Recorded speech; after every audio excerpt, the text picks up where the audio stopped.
What's up, guys? This is Aaron from Great Lakes RC, and I've got the M2C Series X center drive shaft for the Traxxas Xmaxx, and I'm way behind the game here.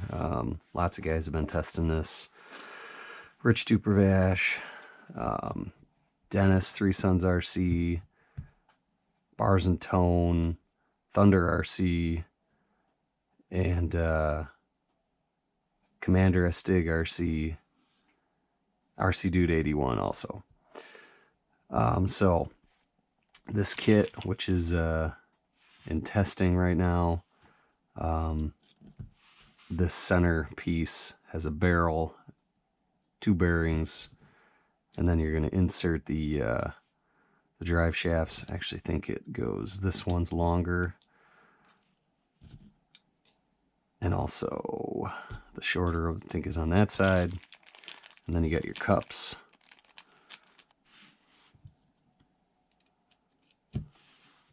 So it's going to sit like that in the truck.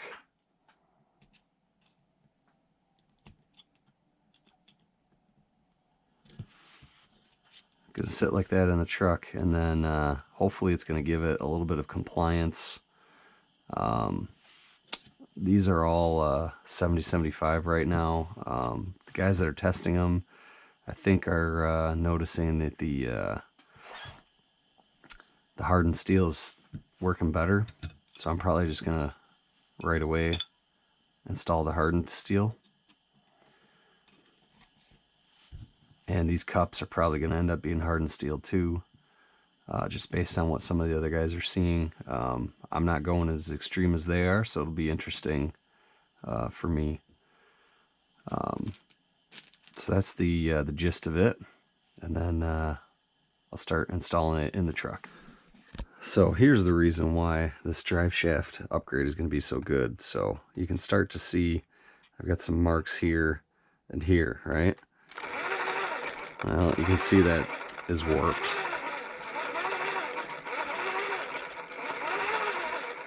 So that's probably been warped for a while, and I just never knew about it.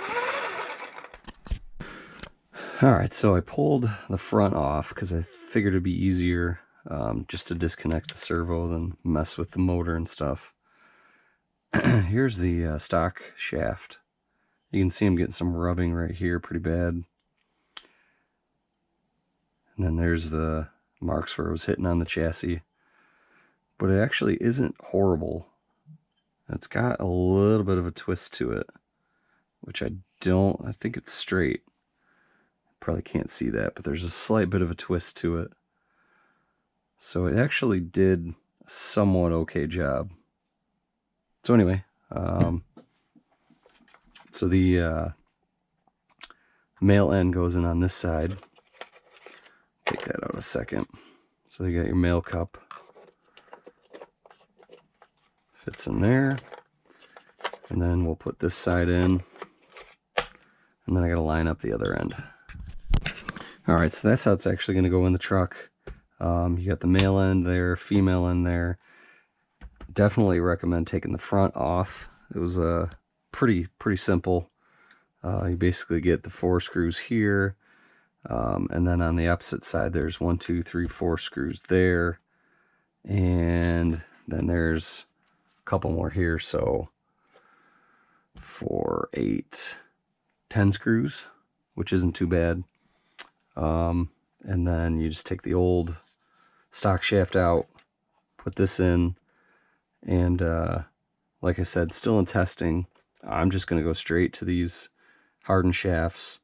I think the cups are going to end up being hardened as well, and I'm going to deal with the CVDs, and then I'll come back when everything's all buttoned up. Okay, so all installed here. I did have to take this cover. I didn't have to take this cover off. I thought I did. But anyway, so now it rolls pretty smooth. So I think this is going to be a great upgrade. Taking that solid center tube out. Lots of guys will cut the tube, put a spline in. This kind of does that, only better. It's using bearings and a support block and dog bones. So I think it's going to be a great upgrade. Like I said, I think the cups are going to have to be hardened steel based on what some of the other guys are testing. So that's pretty much it. And a big shout out to M2C, Mitch and Avery Looper, doing amazing stuff for the Xmaxx and Armas. So be sure to check this out. Catch you next time.